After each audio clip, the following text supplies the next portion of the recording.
For the first time since 2014, Michigan State goes to Mackey Arena and beats Purdue. Somehow the Boilermakers have lost 4 games at home this season. Let's unpack it all.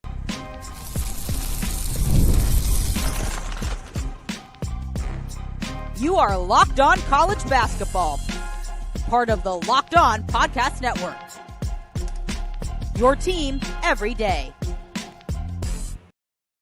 Hey there, what's up? Welcome into the Locked On College Basketball Podcast, the only daily national college hoop show out there. I'm your host, Isaac Schade. You're joining me at the place to get your college basketball content every single day. You're joining us live at the place to get your college basketball content and your Purdue Boilermakers content. I'm joined by the man, Nick Arvin, the great host of Locked On Boilermakers. We're live on both channels right now, college basketball and the Purdue Boilermakers channel. And we're coming to you right after Michigan State goes to Mackey Arena and wins 76-74. A Braden Smith 3 goes missing as the buzzer sounds, and that's it. And that's all. This episode's brought to you by 5 Hour Energy. Have your cake and drink it too. Birthday cake flavor is back. No fork needed. Vanilla cakey flavor, caffeinated kick, and no sugar. It's party time. Order now at 5hourenergy.com or Amazon. Nick, it's great to be together. Sorry it's under sad circumstances, but man, something I'm excited for. This is the first of 7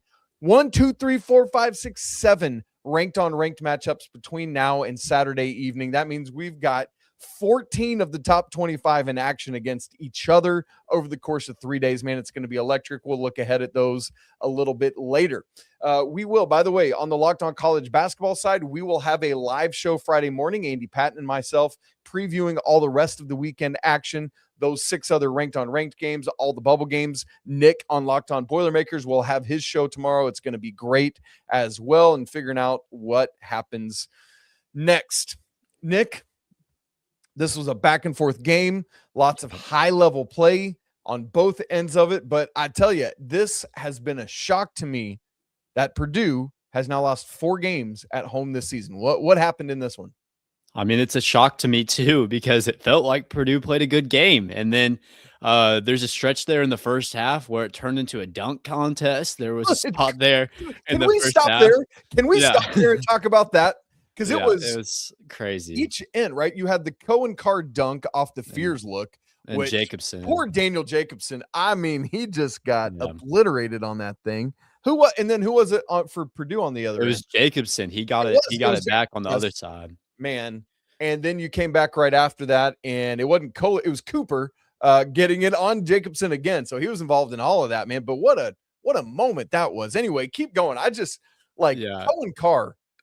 Good grief. That windmill dunk in transition later, insane stuff. I mean, it was impressive, but it's just like at halftime, you're only up by 3 and you're outplaying Michigan State. The rebounding margin, you're winning there. And then only up by 3. I mean, they said it on the halftime show. Like, if I'm Matt Painter, I would like to be up by more. And I felt that way because you knew at halftime this was going to be a game that was determined by 1 or 2 possessions down the stretch at the end of this game. And ultimately, that's exactly the way that it plays out. If you look at the box score and even just with the eye test, it felt like Purdue played a good game. They out-rebounded Michigan State. I think they shot over 40%, definitely almost 50% from 3 in this game. But when it matters, you go down 8 with just a couple minutes left, try to climb back, which I respect the effort there. But when you're down by 2 and you can't convert, Trey Kaufman-Renn gets it inside, can't hit his little jump floater, and then you get it back luckily on a missed free throw by Cam Ward, who's shooting at like 50%. Poor guy, man. He's not good at the free throw line. I know, but it kind of lucked out for us. You have 3 seconds left, the opportunity to get something done, and then Braden Smith has to shoot it from 32 feet out. That's not the look that I would have wanted. I don't know if that's how Matt Painter drew it up. I hope that's not how he drew it up, but ultimately you lose. And this is now 4 losses at home in the year, but more importantly, you lose to Michigan, you lose to Illinois, you lose to Michigan State. And what are the odds that you play those teams once on the season and every single time you lose to them at home in Mackey Arena? it's sad. I mean, I was so optimistic going into this season, and there's still a lot to look forward to. Like, this doesn't mean that the season is over by any stretch of the imagination, but this is No. one that I sit here and I'm not even angry like I was against Indiana. And how crazy is it that both times we've done a show together comes off terrible Purdue losses? Nick, I'm a bad omen. I'm a bad omen for you. I know, but I'm not even angry at this one. It's just disappointing that it played out the way that it did with how good I thought Purdue played. Completely agreed. Let's go back. There was a couple plays that were weird to me down the stretch for Purdue. That last play, let's come back to that in a second. But even rewinding before that, I cannot for the life of me figure out why Jack Benter took that deep early shot clock three. There was I think it was like a minute to go. You're down 2. I get it. Like he's hit a couple shots, but give the ball to the 5th leading assist man in the history of the NCAA. Let him make a play in that moment. That to me was a killer for Purdue, a wasted opportunity. Then after the missed free throw from Ward, Lawyer gets the rebound and Braden Smith's just sitting there waiting on it and he rushes it up the floor. I thought get it to Braden because ideally, you probably don't want to take a timeout there. You don't want to let Michigan State get set. But because Lawyer kept it, Coach Painter, and I think wisely so, took the timeout. So that was the second one. And then, as you said, that last play, 3.4 seconds. Ideally, you would have rather gotten maybe Braden coming front court with a head of steam. I thought Cohen Carr did a good job showing on him to stop that progression. But I did like the play earlier to get it inside to TKR. He just didn't finish. Yeah. Maybe you want to see that again. I thought there was enough time to get something that wasn't what you settled for. And I'm with you. There's no way that was what got drawn up and Michigan State blows it up a little bit and Smith has to settle for the deep 3.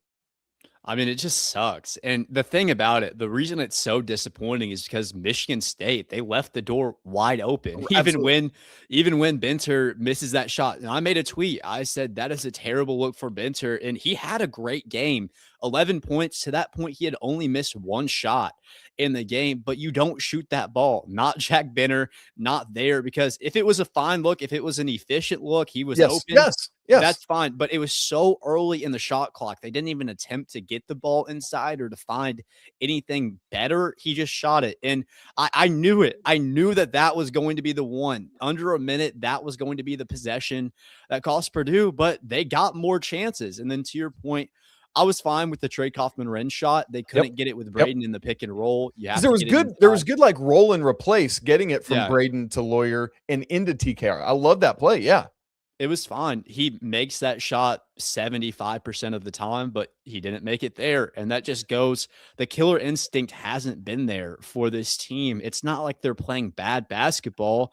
I don't feel like they're playing bad basketball, but when you need a shot or when you need a shot in a clutch moment, it's just like they almost never go in. And I don't understand why, especially for a team that's as experienced as this group with these seniors. You would think that by now they would have those moments where they make big time shots in big time spots.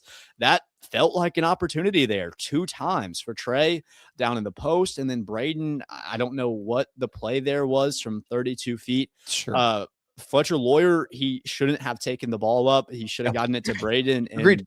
Even with that, if you're going to do that, call the timeout earlier. Don't wait until there's 3 seconds left. It was a weird spot though, because it was almost like if something develops, you don't want to squelch it. Fair enough. But at the same time, I mean, I think you're right because and also wanting to get it into the front court, but it was just ultimately Fletcher should have gotten it to Braden. I mean, that's how that should have needed to play out. Look, Nick, we got to keep talking about some of the things that impacted this game. Points off turnovers was a huge thing. The battle of the 2 leading point assist men in the nation as well. Who won that battle? I want to get your thoughts on that. Tell you what, let's take our first break and then we'll come back and unpack some more of this game. And on down the road, we'll get ahead to what does this mean for the Big Ten. We'll look at the big achievement set by Braden Smith on this night as well. All coming up in just a second. I'm Kalia Butler, host of Locked On Women's Basketball, and this is Mazda's Women's Basketball Snapshot, celebrating the work no highlight reel can ever capture. South Carolina rolled past Ole Miss 85-48 to clinch a share of the SEC regular season title and lock down the number 1 seed in the conference tournament. The Gamecocks extended their win streak over Ole Miss to 21 straight.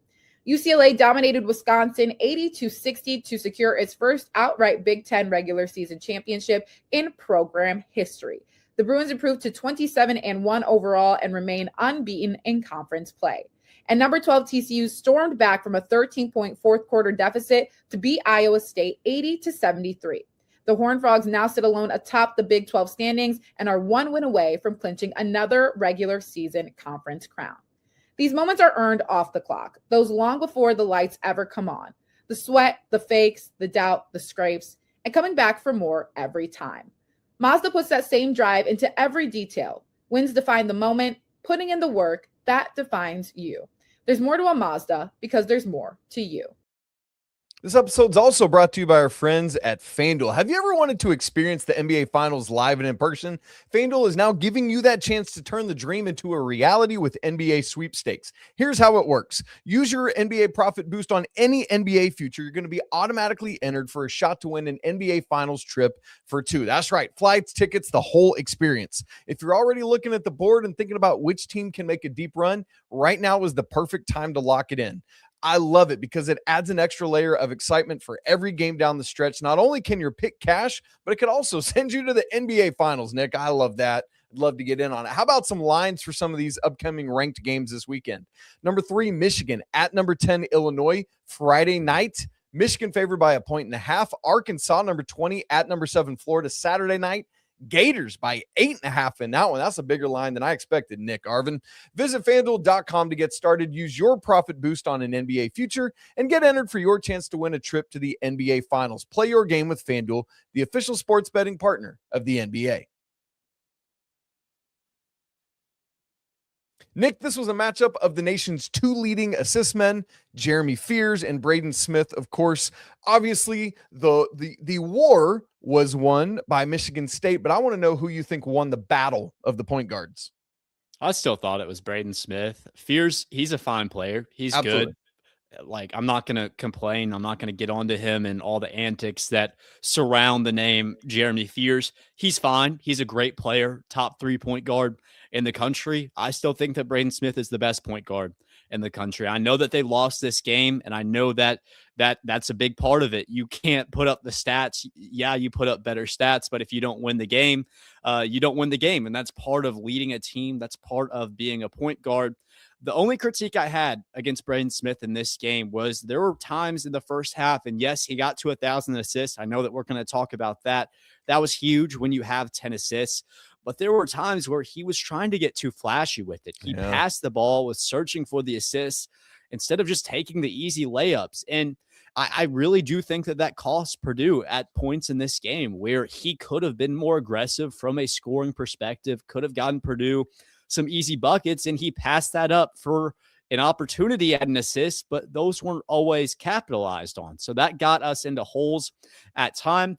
I was ready. I was ready to make a tweet there at the end where Omer Meyer actually locked up Jeremy Fears, where he had the opportunity to put the game practically away. I was ready to put out a tweet, but then, of course, Braden Smith has to force one up, so I can't quite do it. I still thought that Braden Smith outplayed Fears. I thought that they were both good, but ultimately Braden had a good night, historic night at that, just didn't result in a win.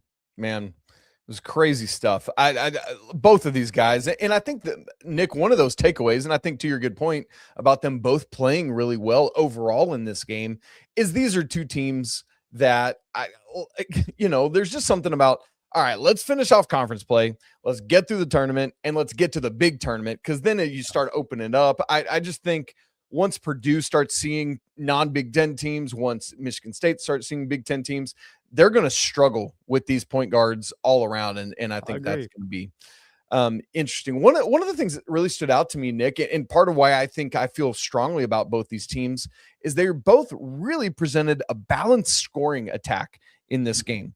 The leading scorer for any And like all players in this game, was Carson Cooper had 15, just a balance all around. In the first half, there were 17 players that played. 16 of them scored, Nick. For Michigan State, you had in total 1, 2, 3, 4, 5, 6, 7 players that scored. All of them, all 7 Spartans that scored had at least 8 points.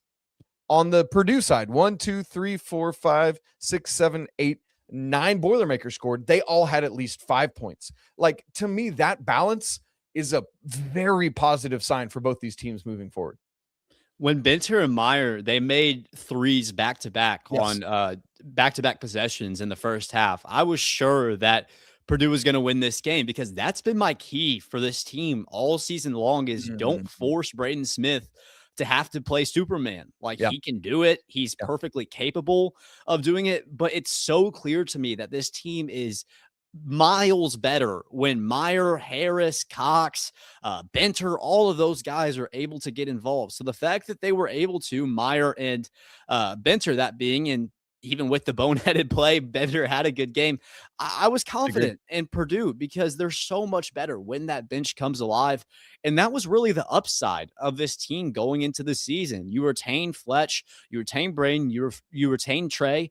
But what you do is you add on a Meyer. You get Benter off his red shirt. You get a year older Harris. You get a year older Cox. And at times this year for Harris, he hasn't shown that he's a year older. Benter has started to carve out a role. Omer, until about 5 games ago, hasn't really been comfortable in the offense. So that hasn't necessarily been there consistently. And the fact that that started to show up as of late has made me more confident for this team's trajectory as we get into the month of March. But you see, even in this game, when Michigan State shows up, when they play at their best, Purdue lost. And it just comes down to the end. It comes down to the final stretch. There are some encouraging things that you can take from this game, though. I thought that the way that the bench played, Jacobson had some solid moments, even getting dunked on at times. Benter had some solid moments. Harris was okay. And then Meyer is getting better as we go. So that's something that I take out of this game with a little bit of optimism, but it's tough to find silver linings after losing a game in this fashion. One of the things, Nick, I'm always looking for post-game or even in the midst of a game is, are there any statistical anomalies that stand out or things that really can help define what tipped it or changed it? And you and I actually were looking at this together. The turnovers in this game were pretty balanced. Purdue had 9, Michigan State had 6. We talked about what a clean, high-level game it was. I think that's another thing that designates that point. But, Nick, what's crazy about it is even though the actual turnovers were so balanced, the points off were not. 5 points off turnovers for Purdue, 19 for Michigan State in a game that they win by 2. And, I mean, you just look at that 14-point discrepancy right there, and that just about does it.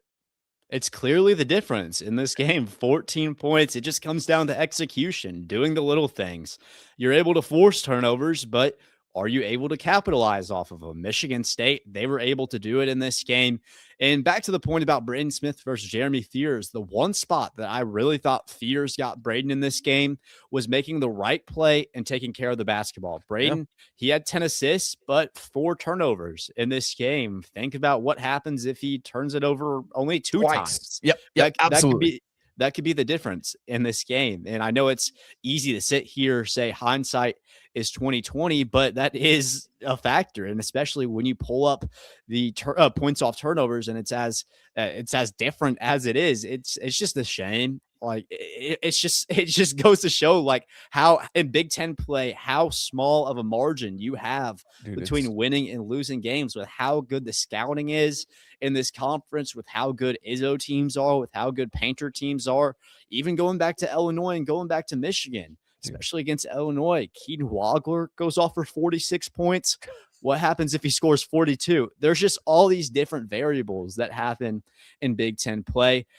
Going to this game, though, you just have to clean that up. And when you force the turnovers, you have to execute on them. It's rare that you see a team turn the ball over 9 times, which, I mean, you turn it over 3 times more than Michigan State. But on any other night, I wouldn't look at 9 turnovers and say that's necessarily a terrible performance, right? But you wouldn't expect Michigan State to score as much as they did off of those 9 turnovers. So I have to credit Tom Izzo and his squad for the execution that they had off that tonight. Man, what a great environment in Mackey Arena. It really popped on the TV.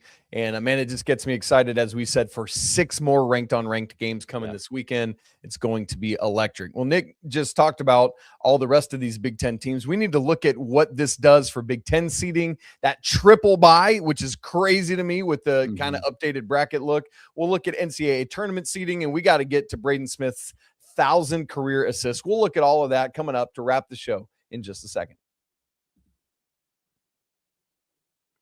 Right after I tell you about game time, y'all, the biggest stretch of the college basketball season is almost here. Buzzer beaters, bracket busters, and those unforgettable moments that everybody's talking about the next day. Being there live for something like that, man, that is bucket list stuff. But the hard part's getting tickets to it, and that's where game time comes in. It gives the advantage back to you, the fans, with constant innovation. It's how you unlock amazing tickets and experiences in just a few taps. It's really simple to use. The game time guarantee means 100% legitimate tickets delivered on time at the best price, and what you see is what you pay. All the fees are included. I love that. They've got a seat view feature, man. That is a game changer.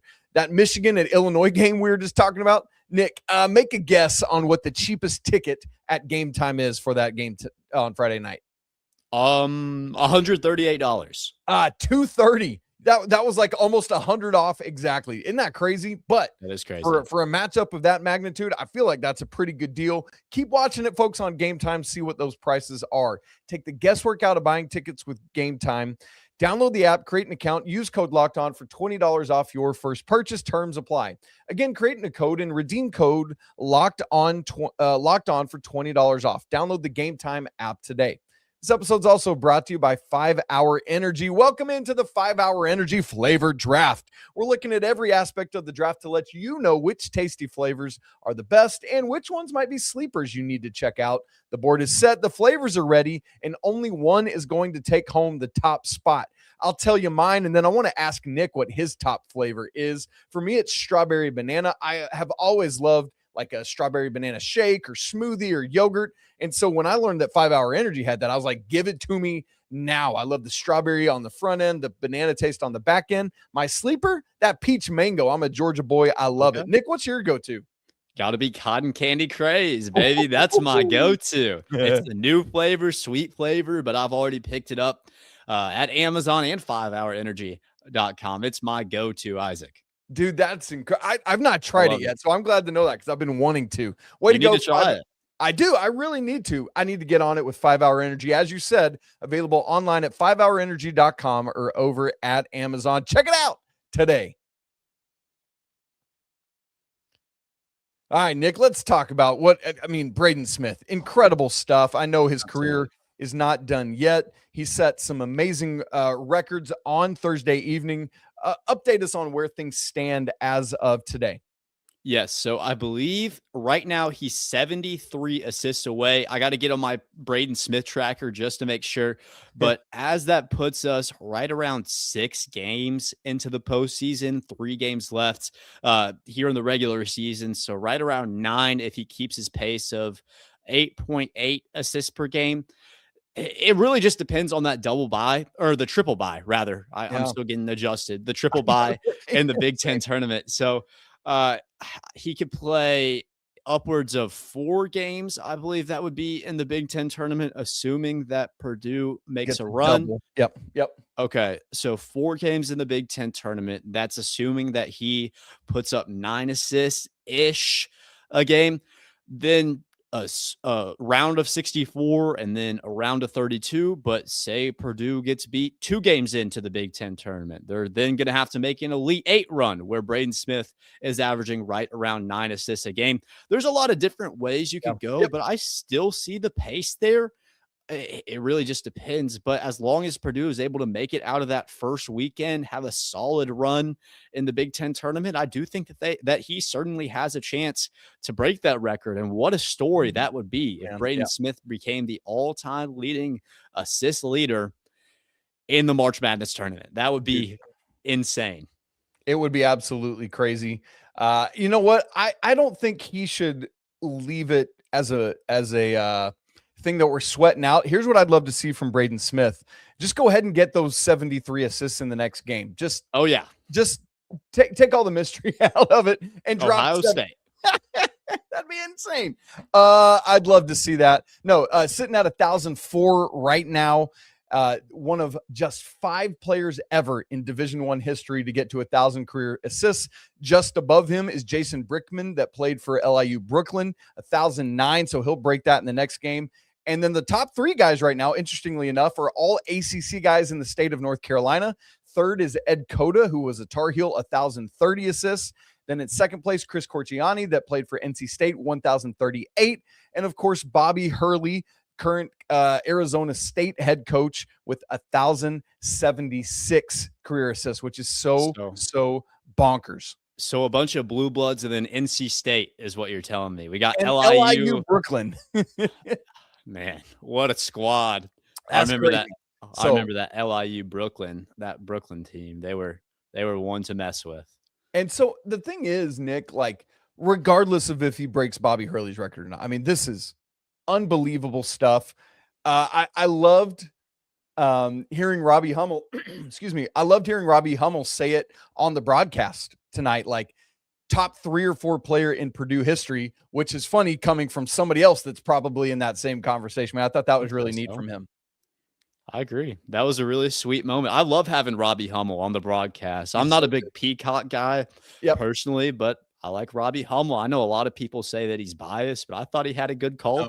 He's great. And his voice, like the gravity of his voice reminds me so much of Jay Billis, actually. I was thinking tonight, and that's good. And I love Brandon Godden, who was the play-by-play guy, because I'm a big Braves fan, and he's the Braves play-by-play guy. And so it was like, always like a taste of home for me when I hear him on basketball games. So I love it. All right, Nick, let's look at the Big Ten standings after this, because it presents some interesting things now. Obviously, Michigan, 3 games up on everybody else, sitting there at 16-1 right now.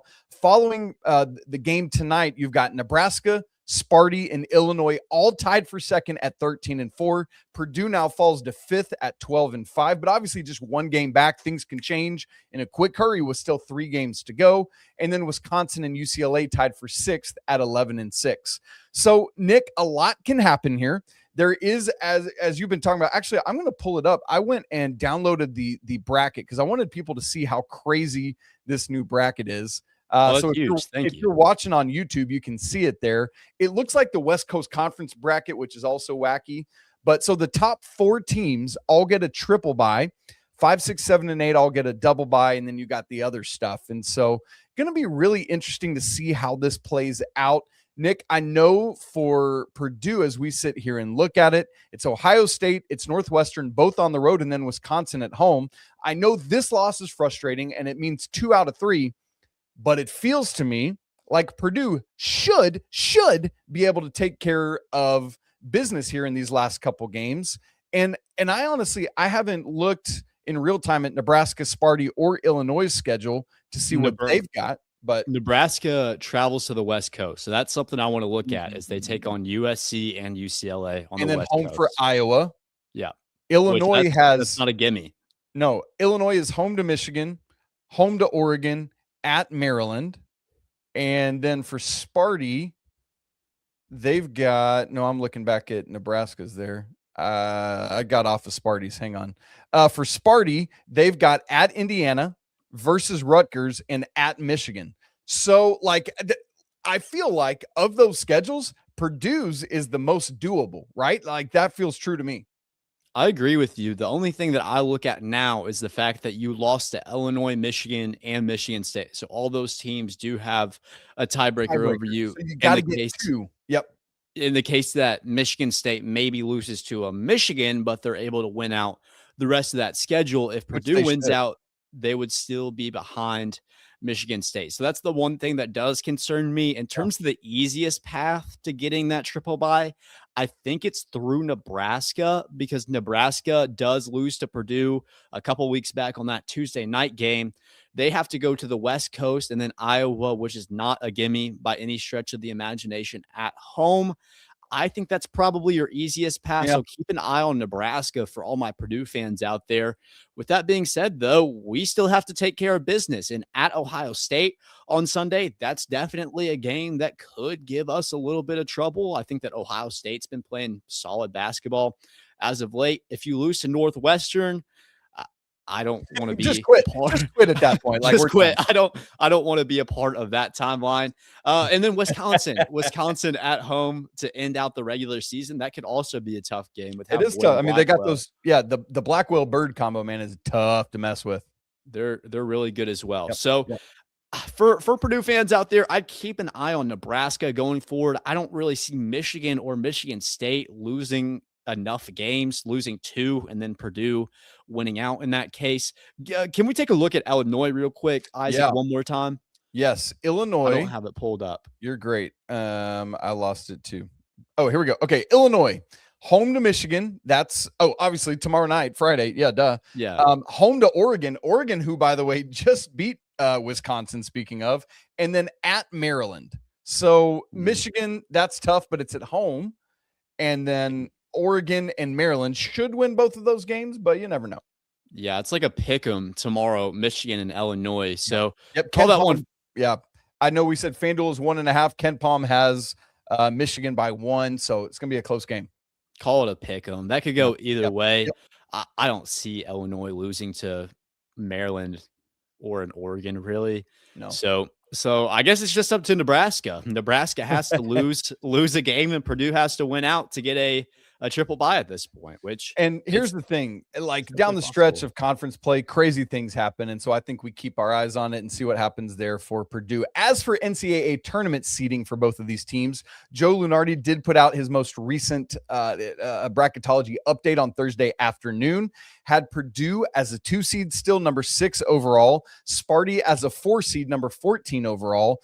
And in his little liner for the game preview of this game said, I don't really see, regardless of the outcome of this game, it affecting either team's seeding, especially now that we know that the outcome was just a 2-point win.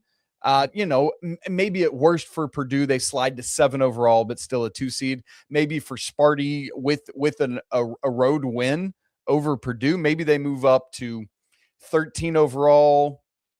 Maybe they move up 2 spots to 12 overall. That'd get them a 3 seed, but ultimately I can't see more than a 1 overall spot slide for either team. I could see Michigan State moving up to a 3, honestly, right on the back end 3, high 4 range. I could see them sliding into a 3. I don't think that Purdue will fall out of a 2. No, this was a game where it's like they have the opportunity to all but likely cement a 2 seed with a win over Michigan State. Maybe keep the door open for a backdoor 1 seed. That's out of the window now. I think that's right. That's right. Yep. There's no chance that Purdue is able to get a 1 at this point. The 2 seed is still definitely open, but there is a chance that you fall down to a 3 if you're not perfect the rest of the way. Say you lose to an Ohio State on the road on Sunday, I definitely could see this team falling out of that 2 seed. Same if maybe the Wisconsin game doesn't go their way. There's a lot more pressure on Purdue now after this loss to Michigan State to be really talented, be really good in order to pull out that 2 seed. It could go either way, though. Honestly, I think that will probably be the 7 or 8 when the next bracketology comes out. But to Lenardi's point, I don't feel like a 2-point loss and one where you were extremely competitive, played really good basketball should hurt this team. And they said on the broadcast, this was a game where it was more impressive that both Michigan State and Purdue were able to play as good basketball as they were. And more just goes to show how important that it's going to be for other Big Ten teams to really build up a resume trying to compete with Purdue or Michigan State for that top seed. And with that being said, these are teams that you're going to want to watch out for if it comes March with the talent on both sides. That's absolutely right. It's going to be a lot of fun, and it's so here. Like next weekend is the end of the regular season, and it's going to be electric. All right, you guys, super fun being able to break down this game. Again, Michigan State goes to Mackey and wins 76-74. Braden Smith missing a deep 3 at the buzzer. That would have been wild, by the way, had that gone down. I would have gone crazy on here. Bonkers scene it would have been, but it was not to be. Nice contest from Cohen Carr then at the end. You guys, I want to thank you all for being here with us. with Nick and I here on a Thursday evening, wrapping up this game, talking about it. If you haven't already subscribed and checked out Locked On Boilermakers, go do that so you can hear everything Nick's talking about in the ending of the regular season and the lead up to the postseason. Make sure to stay locked in here with Andy and I on Locked On College Basketball. Again, we will be live tomorrow morning at 12:30 Eastern time, 9:30 Pacific time, getting you ready for the weekend. Again, 6 more ranked on ranked games between Friday and Saturday. It's going to be crazy. It'll be fun. Stay tuned for that. As always, man, we got to say apologies to the Lawyer family, especially tonight because we lost. Let's go Wild Popes. Cheers to the McBruins. And until next time, peace. You are locked